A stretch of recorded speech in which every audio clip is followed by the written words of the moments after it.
우리가 지난 시간 2주간에 걸쳐서 구원에 합당한 삶에 대해서 함께 다루었습니다. 구원에 합당한 삶, 어떤 삶이죠? 구원을 위해서 아직 내가 이루지 못한 구원을 위해서 이루어가는 삶이 아니라 이미 받은 구원을 우리가 이제 구원에 합당한 자세로 살아가야 한다라는 큰 맥락 안에서 우리가 두 가지를 살폈습니다. 첫 번째는 무엇입니까? 바로 순전한 삶, 흠이 없고 순전한 삶. 정말 주님이 우리의 모든 삶의 내면 안에서 우리를 만져주시고 우리를 바꿔주셔서 이 땅에서 거룩한 삶을 살아갈 수 있도록 하시는 그 일들, 다른 말로 하면 무엇일까요? 한번 따라할까요? 빛의 자녀처럼 행하라. 정말 빛의 자녀와 같이 이 땅을 살아가도록 하시는 하나님의 일들을 우리가 보았습니다. 그래서 원망과 시비가 없는 흠이 없고 순전한 삶, 이것이 바로 우리가 살아가야 할 구원에 합당한 삶이다, 이렇게 다루었고요. 두 번째는 무엇일까요? 두 번째는 한번 따라하겠습니다. 증인된 삶, 증인된 삶이죠. 16절의 말씀에 보면은 15절의 말씀의 말미에 세상에서 그들 가운데 빛으로 나타내며 라고 하고, 이것이 뭐죠? 아까 얘기했던 빛된 자녀의 삶이죠. 그리고 16절의 말씀에 그 이후에 뭐라고 얘기합니까? 생명의 말씀을 밝혀라고 얘기합니다. 우리의 삶이 무엇을 드러내는 삶입니까? 생명의 말씀을 드러내는 삶. 그 말씀을 온전히 붙잡는 삶이 바로 우리가 살아가야 할 삶이다라는 것입니다. 그러니까 복음을 생명처럼 여기는 삶이어야 이것이 가능하다라고 할 수 있어요. 그러니까 구원에 합당한 삶은 무엇입니까? 복음을 생명처럼 여기는 삶이어야 한다라는 거예요. 그러므로 정리해 보면은 하나님의 향기가 나타나는 삶으로 맞춰지는 것이 아니라 우리는 더 거룩한 수준을 우리 마음 가운데 새겨야 합니다. 무엇입니까? 복음을 원하는 자가 있다면은 그 원하는 자에게 복음을 그 생명의 가치 그대로 뭐예요? 전해줄 수 있는 자가 되어야 하는 거예요. 그러려면 어떻게 합니까? 내가 생명으로 여기지 않으면은 여기지 않으면 전할 수가 없는 것입니다. 할렐루야. 그러면 복음은 내 안에 먼저 생명으로 그 수준대로 느껴지고 감격으로 살아가야 하는 것이고, 그 생명의 감격을 가지고 누구에게요? 그걸 모르는 지체들에게, 또한 궁금해하며 진지하게 복음을 물어오는 자들을 향하여서 우리가 전할 수 있어야 된다라는 거예요. 여러분, 우리가 복음을 전할 준비가 된 자가 되시길 바랍니다. 누가 나에게 복음이 무엇이냐고, 예수 그리스도는 어떤 분이시냐고 물어보면 우리가 그분에 대해서 우리의 감격 어린 마음을 가지고 하나님의 마음을 전달해 줄 수 있는, 온전한 복음을 전달해 줄 수 있는 사람이 되는 것, 이것이 바로 저와 여러분이 살아야 할 삶이다라는 것입니다. 자, 그러므로 여러분, 구원받는다는 건 단지 천국 티켓을 얻는 것으로 끝나는 게 아니죠. 구원받는다는 건 무엇입니까? 바로 저와 여러분이 가장 흠없고 순전한 하나님 앞에서 하나님을 마주하는 삶이며, 또한 영원한 생명을 부여받은 자로 여기며 살아가는 자의 삶이 바로 오늘 우리가 살아가야 할 온전한 삶의 모습이다라는 것입니다. 여러분, 이러한 모습이 저와 여러분에게 나타나길 간절히 소망합니다. 아멘. 주님이 우리 모든 개개인의 삶 속에서 그 일을 행하여 주실 것입니다. 중요한 것은 바울이 원하는 것도 마찬가지였다라는 사실이에요. 바울이 이 얘기를 모두 왜 했을까요? 바울 자신이 그러한 복음을 영화롭게 하는 삶을 살았고, 이러한 삶을 누구에게요? 빌립보 교인들에게도 동일하게 살 것에 대해서 전하고 있기 때문인 거예요. 그러니까 그의 내면 안에 있는 것이 자신으로 끝나는 게 아니라 바울이 누구에게 전하는 거죠? 빌립보 교인들도 동일하게 그러한 모습의 신앙생활을 하도록 권면을 하고 있는 것입니다. 그래서 여러분, 17절과 18절의 말씀은 바로 그 일에 대한 이야기를, 그러한 자신의 소망을 담은 마음을 정확하게 이야기해 주고 있죠. 한번 읽어볼까요? 시작. 17절 18절입니다. 시작. 만일 너의 믿음의 재물과 섬김 위에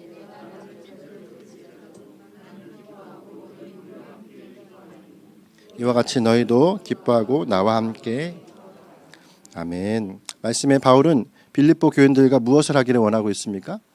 기쁨을 공유하기를 원합니다. 나와 함께 기뻐하기를 원한다 얘기합니다. 자, 근데 단지 자신만 뿌듯해하고 기뻐하는 것이 아니라 빌립보 교인들이 동일한 그 기쁨을 누리기를 원하는 이 바울의 마음이 그대로 말씀에 나타나 있어요. 중요한 건 바울이 그 기쁨을 위해서 어느 정도의 헌신을 다짐하고 있느냐가 중요하죠. 말씀해 보니까 뭐라고 얘기하죠? 만일 너희의 믿음의 재물과 섬김 위에 내가 나를 무엇으로 드린다고요? 전제로 드릴지라도 라고 얘기합니다. 기뻐할 것이다. 여기서 말하는 전제가 무엇일까요? 나사크라고 하는 히브리어입니다. 전제는 예전 성경에서는 관제라고 쓰였어요. 그러니까 재물 위에다가 포도주를 붓는 그런 예식이에요.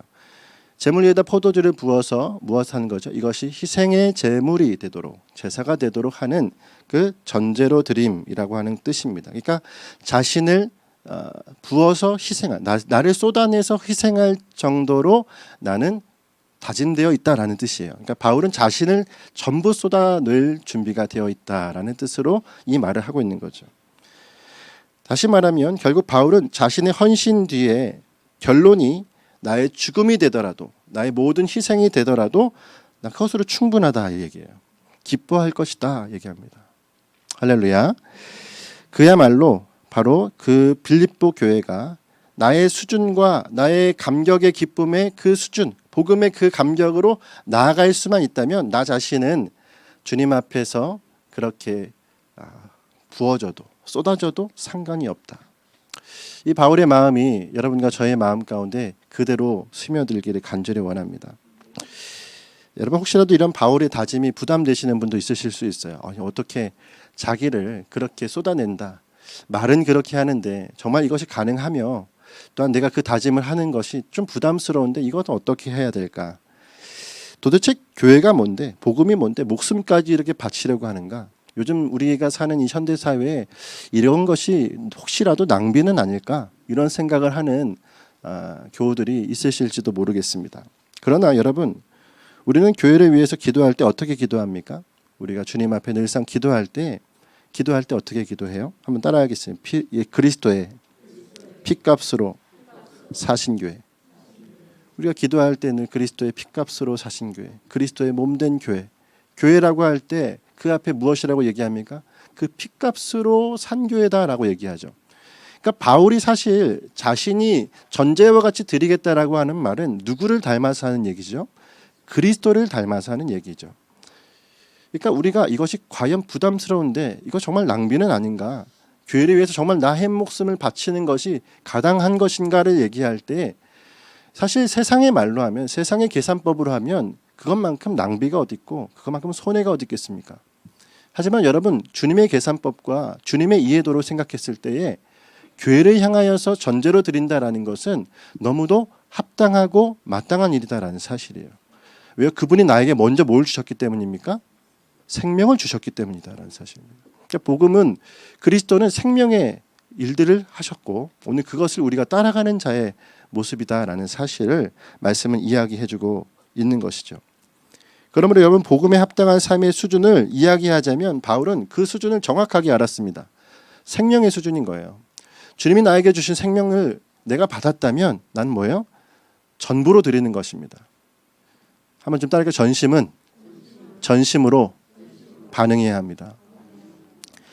주님이 나에게 전심을 주셨다면, 하나님이 자신의 모든 것을 주셨다면 여러분, 저와 여러분은 주님 앞에 어떠한 반응을 해야 합니까? 전부로 나가는 반응이어야 하는 것이죠. 그러므로 여러분, 오늘 그러한 모습이 우리 안에 나타나기를 원합니다. 교회 가운데 우리는 교회를 어떻게 바라볼 것인가? 과연 이 일산 하나교회라고 하는 교회를 향해서 나 정말 전제와 같이 드려질 수 있을까? 아니, 한국교회를 바라보면서 여러분 전제와 같이 드려질 수 있겠습니까?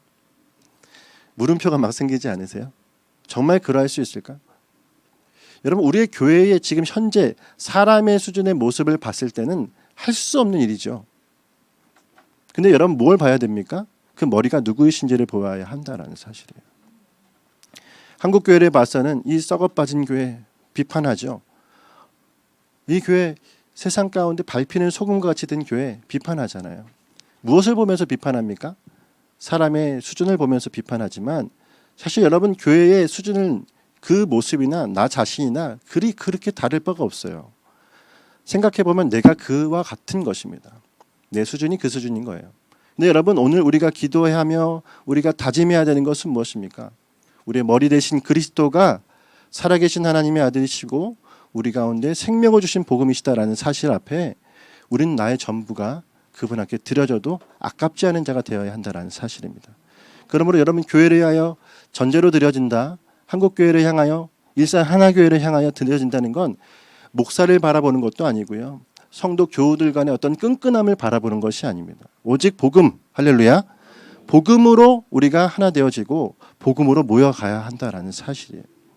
그것이어야만 교회가 생명력이 생기는 것입니다. 자칫 우리가 잘못해서 나의 헌신을 사람을 바라보면서 할 때는 그 헌신이 반감되고요. 그 안에 하나님이 말씀의 생명이 아니라 인간의 부작용들이 나타날 때가 많이 있어요. 사람을 바라보지 마십시오. 할렐루야. 그리스도가 우리의 전부가 되시기를 간절히 바랍니다. 자, 그렇다면 빌립보 교회는 바울의 바램처럼 이런 한 소망을 공유할 수 있는 상태였을까요? 이런 바울은 자신의 생명처럼 여기는 마음을 그들에게 전하려고 했는데 여러 장애물이 있어요. 그 장애물이 무엇입니까? 물리적인 거리감, 그리고 이 빌립보 교회 안의 상황들이 사실 바울이 가지고 있던 생명의 그 여김이 그대로 전달되기 어려움이 있어요. 예를 들면 그거죠. 생명의 복음을 가진 자가 오늘 이 일산에 있다가 저기 멀리 있는 예를 들면 창원이든지 제주도든지 저 멀리 떨어져 있는 곳에 있는 사람에게 가서 그 복음을 전해야 한다. 그것이 그대로 그 곳에 있는 사람들에게 생명처럼 여겨져야 되는 것은 정말 물리적인 제약이 따릅니다. 지금이야 핸드폰이라고 하는 것이 있겠지만 그 당시에는 그것도 없어요. 자, 그러면 여러분 이러한 제약을 어떻게 이겨내야 되겠습니까? 사실 여러분 사진을 보시면 아시겠지만 빌립보 교회와 로마는 이런 배로 육지로 가면은 1,300km, 약 2,000km 정도의 거리라고 해요. 1,300마일입니다. 그러니까 배로 가면 6주 정도가 걸리는 거리래요. 그러니까 그 당시에 이 배로 가든지 육지로 가든지 거기를 가려면 이 일직선으로 표시하는 저렇게 갈 수가 없습니다. 육지로 가려면 어떻게 해야 돼요? 위로 돌아가야 돼요. 바다로 가려면 어떻게 됩니까? 아래로 돌아가야 돼요. 가기가 매우 어려운 까다로운 지역이다라는 사실입니다. 여러분 저기를 가야 한다면 왜요? 생명의 여기는 그 복음이 바울에게도 있고 빌립보 교회에도 있도록 하려면 왕래가 되어야 하고 전달이 되어야 할 텐데 그 상황이 여의치가 않은 것이에요. 그리고 여러분 아시는 것처럼 빌립보 교회 상황은 어땠습니까? 빌립보 교회 안에도 정말 대적자들이 있을 정도로 굉장히 어려움 가운데 있었던 교회 환경이었습니다. 여러분 1장 28절의 말씀을 같이 한번 읽어볼까요? 1장 28절 한번 읽겠습니다. 1장 28절 시작. 무슨 일에든지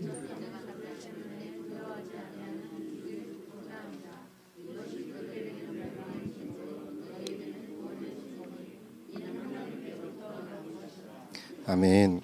우리가 지난 시간에 한번 살펴보았죠. 28절의 말씀이 말하는 것이 무엇입니까? 실제적인 빌립보 교회 안에 무엇이 있다라는 거예요? 그들에게 대적하는 사람들이 있다라는 것입니다. 어려움이 도사리고 있는 거예요. 늘 그들을 비방하고 위협하는 자들이 외부적으로도 있을 것이고 또 우리가 잘 아는 말씀에 이 2장 이후에 3장의 말씀에 가면은 또 다시 유대인에 대한 이야기를 합니다. 그러니까 바울과 함께하는 이 복음의 행로 안에서 유대인들의 문제는 늘상 있었어요. 그러니까 빌립보 교회도 마찬가지죠. 그의 안팎에 율법주의적인 유대교를 그대로 기독교와 혼합하려고 하는 일들이 계속 나타나죠. 그러니까 이들은 안팎에서 문제를 일으킵니다. 그러니까 빌립보 교회 안에 있는 이 문제들은 그들을 어떻게 합니까? 복음으로 여기고 생명으로 여기는 것에 대해서 모든 것을 어떻게 해요? 계속적으로 무너뜨리게 만드는 일들을 하고 바울은 물리적 거리가 멀기 때문에 바로 자신이 갈 수도 없고 물론 바울 자신도 옥중에 있기 때문에 갈 수도 없는 상황이다라는 사실이에요.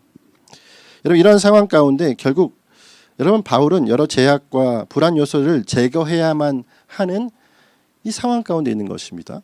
그것이 이제 어떻게 해결되어야 하겠습니까? 여러분 이 상황에 대한 바울의 해결책이 무엇이냐라고 했을 때 메신저입니다.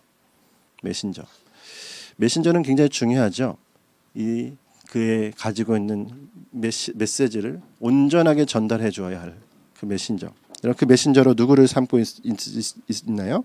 말씀해 보니까 그가 천거하고 추천하여 파송하는 자가 누구냐면 디모데라는 것을 우리가 볼 수가 있습니다. 자, 이 디모데에 대해서 어떻게 얘기하고 있을까요? 19절과 20절의 말씀을 한번 보겠습니다. 19절과 20절 시작. 내가 디모데를 속히 너에게 보내기를 주 안에서 바람은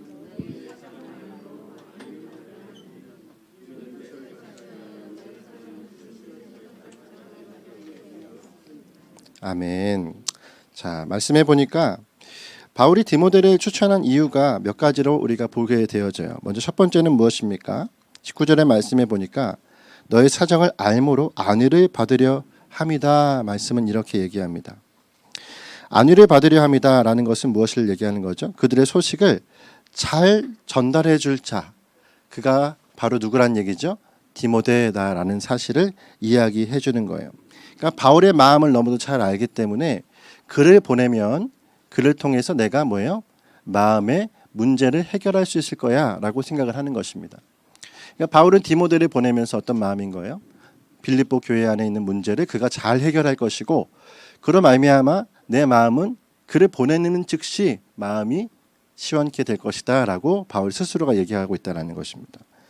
20절의 말씀은 무엇이라고 얘기합니까? 뜻을 같이하여 너희 사정을 진실히 생각할 사람이다 라고 얘기를 해요. 이 얘기는 무슨 얘기입니까? 빌립보 교회를 너무도 잘 이해해 줄 사람, 진실하게 그들을 생각해 줄 사람이 누구냐면 디모데다라고 얘기를 해주고 있는 거죠. 결국 빌립보 교회를 잘 이해하고 그들을 위해서 진실하게 사역할 사람으로 지금 디모데를 천거하고 있는 것이다라는 거예요. 자, 중요한 건 이러한 이유 외에도 바울이 디모데를 추천한 외적인 이유들도 있습니다. 그것이 21절의 말씀에 나오죠. 21절 같이 한번 읽어볼까요? 21절 시작. 그들이 다 자기를 구하고 아멘. 한마디로 바울 주변의 인물들을 볼 때 실상 그리스도의 일을 제대로 하고 있는 자가 있는가 찾기 어렵다라고 하는 것이 바울의 지금 지적이다라는 것을 볼 수가 있어요. 물론 바울이 이러한 말에 사적으로 이 사역자들을 평가절하하려는 의도는 없을 것입니다. 굳이 주변에 있는 사역자들에 대해서 그가 그렇게 평가절하할 일이 없어요. 왜요? 바울이 1장의 초도에도 그는 이렇게 얘기합니다. 거칠애로 하나 참으로 하나 전파되는 것은 그리스도면 기쁘다 이렇게 얘기해요. 그러니까 그가 마음의 자세가 어느 정도입니까? 하나님만 예수 그리스도 복음만 전파되어진다면 내가 이 모든 것에 대해서 감사로 여기겠다라고 하는 마음의 상태입니다. 그렇기 때문에 주변의 사역자들이 잘하지 못하고 그들이 제대로 되어 있지 못한 부족한 상태라고 해도 바울의 마음은 어떻습니까? 대체 오케이인 거예요. 그래도 주님이 하실 것이다 라는 마음을 가지고 있는 것이죠. 근데 무엇이죠? 그럼에도 불구하고 지금 바울이 모든 주변의 사람 예수 그리스도의 일을 구하지 아니하지만 누가 그리스도의 일을 온전히 수행하고 있다라고 얘기합니까? 디모데는 그렇게 하고 있다라고 얘기를 한다라는 거예요. 이것은 단 무엇을 얘기하는 거냐면 단순히 복음의 일에 모두가 손 놓고 있다라는 의미라기보다는 모두가 수고하고는 있지만 정말로 바울의 심정적인 동의가 되어지는 바울과 온전한 한 마음으로 복음의 일을 참여하는 자가 찾기 힘들다라는 거예요. 자, 예를 들자면 그런 겁니다. 바울이 조금 전에 우리가 얘기했었던 바대로 생명으로 복음을 여기며 나가는 일이 쉽지가 않죠. 우리가 늘 그것을 바라보면서 늘 분투하며 싸워나가야 하는 삶입니다. 그 바울의 수준의 복음을 향한 갈망함을 가진 자들이 주변에 많이 있었느냐? 그렇지 않습니다.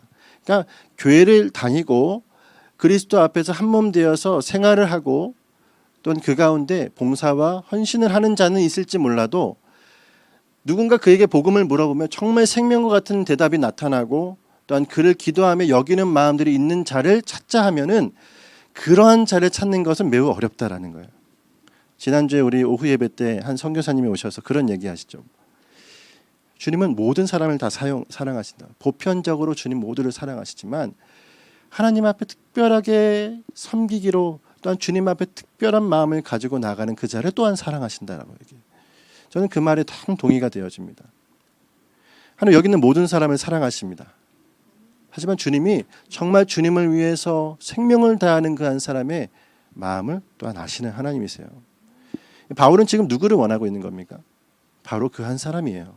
그 한 사람이 누굽니까? 디모데다라고 그가 말씀에서 추천하고 있는 것입니다. 복음을 생명처럼 여기며 그 기쁨을 삶으로 전달할 자, 그 자가 지금 이 자리에서 필요한 거예요. 물리적 거리와 또한 그 상태를 모두 갈아 뒤엎을 사람, 이 모든 것을 해결할 수 있을 만한 장본인이 누굽니까? 디모데다라고 얘기를 하는 거예요. 그러면 정말 이 디모데라고 하는 인물이 그런 인물일까요? 바울이 정말 그렇게까지 추천하는 이유가 있다라는 것입니다. 왜 그럴까요? 그럼 디모데가 만약에 그와 혈육의 관계거나 아니면 그 처음 태어났을 때부터 바울이 그에게 모든 것을 다 제공했던 자라면 아마 이건 뭐 학연이든 지연이든 혈연이든 어떤 연유에서 그를 추천했겠죠. 근데 여러분 디모데는 어디서 처음 만났습니까? 2차 전도여행에서 처음 만났어요. 여러분 이 지도를 보시면 루스트라라는 지역이 있어요. 이 지역입니다. 2차 전도여행의 행로인데 그 행로 중에 더베를 떠나서 루스트라로 들어갔을 때에 거기서 한 청년의 눈이 띄어요. 그 청년이 누굽니까? 디모데예요. 그러니까 주변의 사람들에게 총망받고 또한 그들이 이 사람을 칭찬하는 자다라고 얘기했을 그때 디모데와 함께 이제 전도여행을 다니게 되었습니다. 여러분 중요한 건 뭐냐면 디모데가 그 당시에 그러면 잘 준비된 사람이었을까요? 모든 부분에서 완벽한 그리스도인의 모습이었습니까? 그렇지 않죠. 그럼에도 불구하고 바울은 디모데를 어떻게 해요? 계속적으로 함께 동행하면서 그를 훈련시키고 나가도록 하는 거예요. 그럼 어떻게 훈련을 시키는가? 여러분 이 2차 전도여행이 매우 중요한 이유는 바울과 디모데의 시선이 그들의 관점이 동일했다라는 것입니다. 여러분 그래서 여러분 이 2차 전도여행의 가장 이슈가 되는 것이 어디입니까? 마게도냐 환상 아니에요? 마게도냐 환상을 그 이후에 그들이 어디로 갔죠? 아시아에서 유럽으로 넘어갑니다. 유럽으로 넘어가는 그 과정 가운데 누가 함께 있었죠? 디모데가 같이 있었어요. 그리고 그 디모데는 빌립보 지역에 가서 거기서 교회가 처음 세워질 때 루디아와 또 그 주변에 있는 죄수와 함께 교회가 처음 세워질 때도 그 광경을 보았을까요? 못 보았을까요? 보았습니다. 그러므로 여러분 이 빌립보에서의 모든 행적을 함께 경험했던 자가 누구예요? 바로 디모데예요. 그러니까 빌립보 교회 하면 디모데도 사연이 있는 거예요. 나도 전도여행 같이 해봤고 거기서 어떻게 교회가 세워졌는지를 잘 아는 자다라는 겁니다. 여러분 그래서 빌립보라고 하는 지역을 바울이 디모데에게 추천하는 것은 너무도 이유가 있다라는 것을 알 수가 있겠죠. 근데 이런 이유뿐만 아니라 여러분 디모데라고 하는 사람이 바울에게 있어서 얼마나 중요한 역할을 했는지를 또한 보아야 합니다. 2차 전도여행 때 바울은 몇 번의 죽음의 고비가 있어요. 그 첫 번째가 무엇이냐면 데살로니가입니다. 위에 있는 데살로니가라고 하는 지역에서 바울은 유대인들 아까 얘기했던 그 유대인들 때문에 궁지에 몰리는 상황이 되었어요. 그 궁지에 몰리는 상황에서 바울은 어떻게 얘기하냐면 내가 먼저 아테네로 먼저 가겠다. 하지만 이 자리에 있는 여기의 사건에 대한 수습은 디모데에게 맡기는 거예요. 이해가 되십니까? 그러니까 데살로니가에 있는 그 소요 사태 안에 디모데는 일 처리를 해야 되는 상황이고 바울은 먼저 어디로 가요? 아덴으로 떠나갔다라는 것입니다. 그래서 아덴에서 나중에 디모데를 기다려요. 실라와 디모데를 기다려서 그들이 같이 만나면 거기서 또 다른 미션을 주기도 하고 프로젝트를 주기도 하고 합니다. 그러니까 이제 이들의 관계가 어느 정도입니까? 산전수전을 같이 겪고 거기에서 서로 뭐예요? 동고동락하는 사이가 된 거죠. 복음의 가치가 어떠한 것인지를 현장에서 깨닫고 또한 그걸로 말미암아 나타나는 복음에 파생되는 폭발적인 현상들을 같이 본 자들이다라는 겁니다. 할렐루야. 이것이 지금 디모데와 바울의 관계예요. 그러니까 우리가 그냥 말씀에서 나타나는 이 문자 안에서는 이들의 관계가 도대체 어느 정도길래 이렇게 추천을 하는가 생각하는데 역사적인 사건들을 바라보았을 때는 이들의 끈끈함은 남다를 수밖에 없다라는 것을 볼 수가 있는 거죠. 여러분 3차 전도여행은 어땠을까요? 3차 전도여행에서도 바울은 에베소에서 굉장히 큰 고초를 겪습니다. 에베소라고 하는 지역을 굉장히 오래 있어요.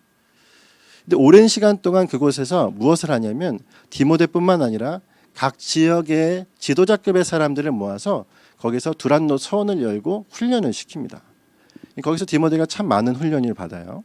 근데 훈련을 받고 나서 그가 어떻게 됩니까? 시간이 어느 정도 훈련 후에 그 안에 또 소요 사태가 일어납니다. 우상으로 말미암아서 바울이 궁지에 몰리게 돼요. 이거 뭐 다 설명할 수는 없고요. 이 모든 상황 속에서 어떤 일이 일어나냐면 이제 바울이 자신이 이곳에 있겠지만 디모데가 먼저 어디로 가라고 얘기하냐면 마게도냐로 가라고 얘기합니다. 마게도냐는 어딜까요? 아까 우리가 보았던 빌립보 지역이에요. 그러니까 빌립보 지역으로 내가 가야 되지만 지금 나는 이 안에 있는 이 사태들을 해결하고 좀 더 시간을 더 갖고 가야 되는 상황이니까 디모데 너는 먼저 가서 마게도냐의 상황을 먼저 보아라 라고 얘기합니다. 마게도냐는 빌립보와 또 그 위에 있는 데살로니가와 그 밑에 있는 모든 지역을 얘기하는 거니까 그 지역에 있는 교회들을 돌아보라 라고 얘기하는 거죠. 그러니까 빌립보라고 하는 지역에 대해서 문제가 생길 때 바울은 누구를 보내죠? 디모데를 보내고 있는 것을 우리 3차 전도행 때도 볼 수가 있습니다. 3차 전도행 때도 이런 일들 가운데 같이 동역하며 나가는 모습. 그러니까 2차와 3차 전도행의 수년 동안을 그가 함께 동역하는 가운데 이미 눈빛 하나로도 서로가 어떤 생각을 하는지 알 정도로 서로가 그렇게 동역하는 사이예요. 여러분 잘 아실 것은 그렇다고 바울과 디모데가 어떤 동년배인가? 아니죠. 청년. 바울은 뭐예요? 바울은 작년에 이게 좀 나이 먹은 바울의 모습이에요. 바울과 디모데는 세대 차이가 있는 모습입니다. 그런데도 불구하고 이 일들에 있어서 서로 팀워크를 맞춰가는 모습들을 우리가 보게 되는 거죠. 3차 전도행의 끝이 어디입니까? 예루살렘으로 돌아옵니다. 사실 예루살렘으로 돌아오면은 바울이 어떻게 되죠? 잡힌다는 사실을 본인도 알고 주변 사람들도 다 알아요. 그래서 에베소 교인들이 그를 다시 예루살렘으로 돌아오는 것을 만류합니다. 울면서 장로들이 만류해요. 하지만 그가 어떻게 해요? 그럼에도 불구하고 나는 예루살렘으로 돌아가겠다라고 얘기해서 그 가는 과정들, 그 과정들 속에서 디모데는 뭐 합니까? 함께 동행하고 있어요. 우리가 오늘 보는 말씀, 여러분 지금 이제 바울은 어디 있습니까? 로마에 있어요. 그러니까 예루살렘에서 그가 잡히고 가이사라에서 2년을 보내고 이제 로마로 압송되어서 그 감옥에서 이제 판결을 기다리고 있는 그 가운데 누가 옆에 있습니까? 쉽게 말해 옥바라지 하는 게 누구예요? 디모데인 거예요. 여러분 디모데라고 하는 사람이 바울에게 있어서 얼마나 소중한 사람인지를 우리가 알 수 있는 대목이다라고 할 수가 있습니다. 여러분 이러한 모든 상황들 이후에는 그럼 어떨까요? 바울이 죽게 되고 그 이후에 디모데는 그럼 어떤 삶을 살까요? 바울이 죽었으니까 마음대로 이제 복음도 생명도 없이 살까요? 아니요. 그는 에베소 교회의 감독입니다. 에베소 교회의 감독으로서 그 당시에 도미티안 황제가 그의 신앙을 문제 삼아서 그를 죽일 때 순교당한 자가 바로 디모데예요. 디모데의 모든 인생은 그의 개인의 신앙에 따라서도 바울과 함께 하나님 앞에 뭐예요? 생명처럼 자신을 전제와 같이 부었던 자다라는 것을 우리가 생각해 볼 수가 있는 거죠. 자, 오늘 이러한 자가 누굽니까? 디모데이고 그를 가장 신뢰하여서 빌립보 교회로 오늘 파송하는 모습을 우리가 보게 되어지는 것입니다. 여러분, 디모데가 가지고 있는 어떤 신뢰할 만한 것이 무엇이었겠습니까? 그가 일을 잘해서요? 무엇인가 말을 잘 들어서요? 그것이 아닙니다. 어떤 대단한 행정력이 있어서도 아니고 능숙한 일처리가 있어서도 아니다라고 해요. 오늘 말씀은 무엇을 얘기합니까? 그가 일을 잘하기 때문에 보내겠다 말하지 않습니다. 복음을 위해서 함께 수고했던 자이기 때문이다라고 얘기해요. 할렐루야. 이것이 오늘 이 말씀의 핵심입니다. 복음을 위해서 함께 수고하는 자를 보내는 거예요. 일을 잘하고 행정력이 좋고 능숙함이 있고 달란트가 많고 은사가 충만해서 일을 하는 것이 아니라 무엇이죠? 복음이에요. 복음을 위한 열망함이 바로 디모데에게 있었기 때문이다라는 것입니다. 그러므로 여러분, 우리가 이 디모데를 청구하는 바울의 모습을 보면서 기억해야 될 것은 무엇일까요? 복음을 위해 함께 수고하는 아름다운 연합이다라는 것을 기억해야 됩니다. 바울도 복음을 위해 수고하는 자였고 디모데 역시도 바울 때문이 아니라 그 스스로가 복음을 위해서 수고하는 자였어요. 그리스도가 머리된 교회를 향하여서 언제든지 자신을 드리기에 부족함이 없는 사람, 이것이 바로 디모데입니다. 바울입니다. 그들이 어떻게 해요? 함께 연합하여 세워가는 것이 무엇입니까? 교회입니다. 우리 교회, 나의 교회를 세워가자는 게 아니라 하나님의 몸된 교회를 세워가기 위해서 같이 뛰어가는 거예요. 여러분, 오늘 우리가 해야 될 것이 무엇입니까? 우리 교회 이름을 높이 달자? 바벨탑에 성을 높이 쌓자는 것과 무엇이 다르겠습니까? 우리의 것이 아니라 주님의 복음이 이 땅 가운데 영화롭게 되어질 일을 위해서 저와 여러분이 달려가야 되는 것, 이것이 가장 우리 가운데 아름다운 연합의 모습이 되어질 것입니다. 여러분, 수고함의 결과가 복음을 드러내고 참된 공동체의 회복이 되시길 간절히 원해요. 우리의 수고함의 결과가 복음이 드러나는 것이어야 합니다. 여러분과 저의 수고가 복음이 드러나는 것이어야 합니다. 할렐루야. 우리의 예배가 복음이 드러나는 것이어야 합니다. 생명이기 때문이에요. 그게 만약에 생명력이 없으면 왜 복음을 외치겠습니까? 세상이 죽어갈 것들로 가득 차 있는데 그 안에 생명을 전달해 줘야 될 것이 교회에 마땅한 일이 아니겠어요? 여러분, 우리가 가치관을 외치고 이 땅 가운데 온전한 질서의 확립을 외치는 이유가 또한 무엇입니까? 복음이 외쳐가는 길을 닦자라는 거죠. 여러분, 그러므로 이 땅을 향하여서 우리가 외쳐야 될 것과 우리가 나가야 될 것이 무엇입니까? 하나님의 몸된 교회는 진리로 말미암아 회복되어야 하고, 이 땅은 주님의 말씀으로 말미암아 주님이 영광 받으셔야 될 곳입니다. 모든 영역들이 하나님 앞에 영광스럽게 바뀌어질 수 있도록, 아브라함 카이퍼가 영역 주권을 얘기했죠.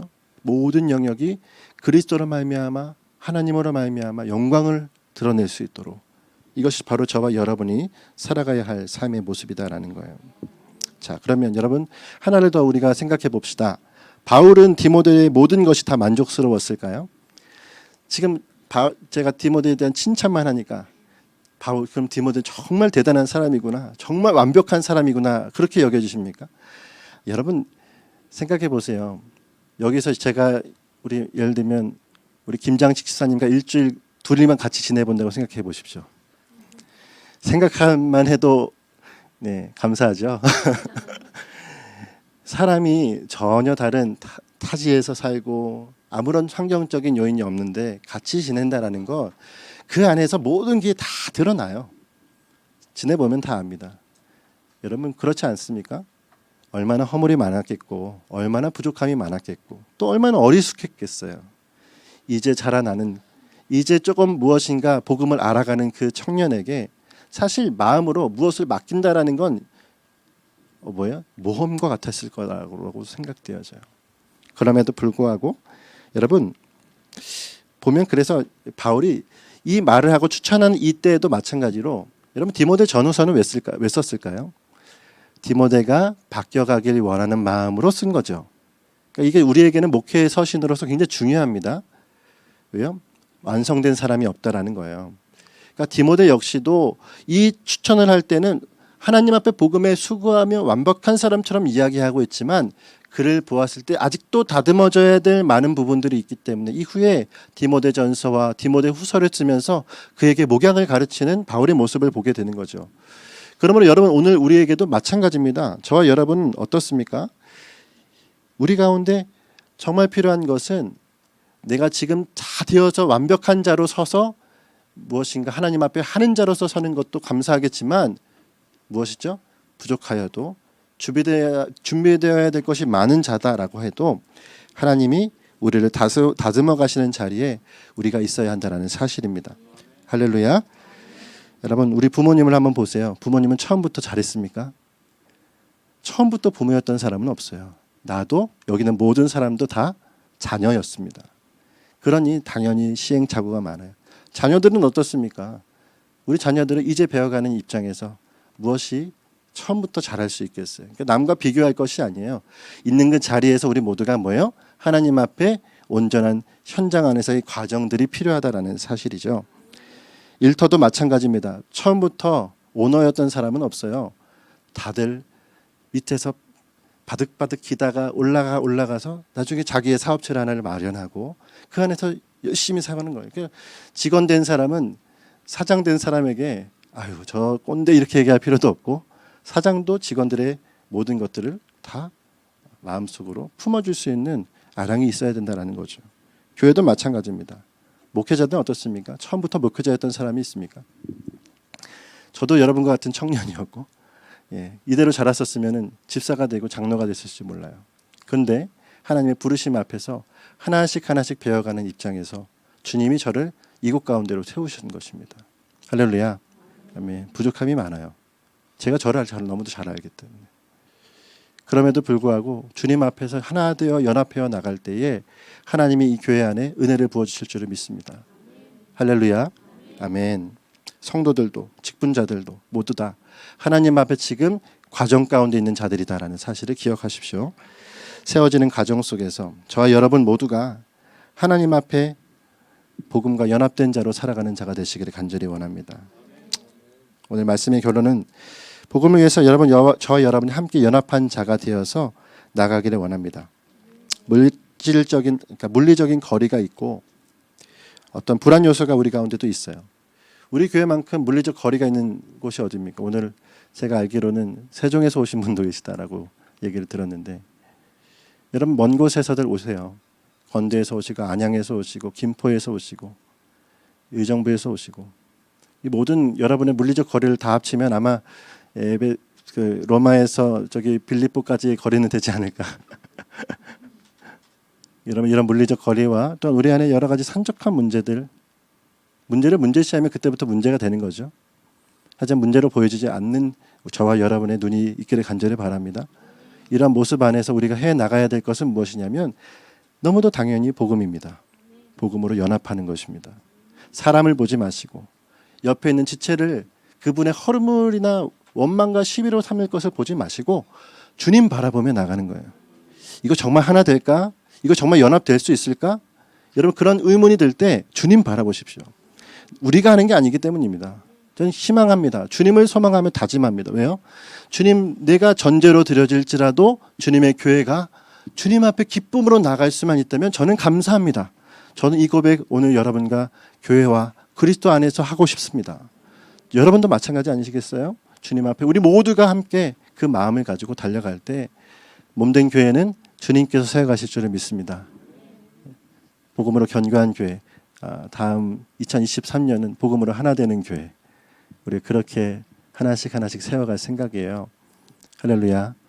그 모습 안에 저와 여러분이 함께 말씀 붙들고 달려가는 모습이 되시길 간절히 소망합니다.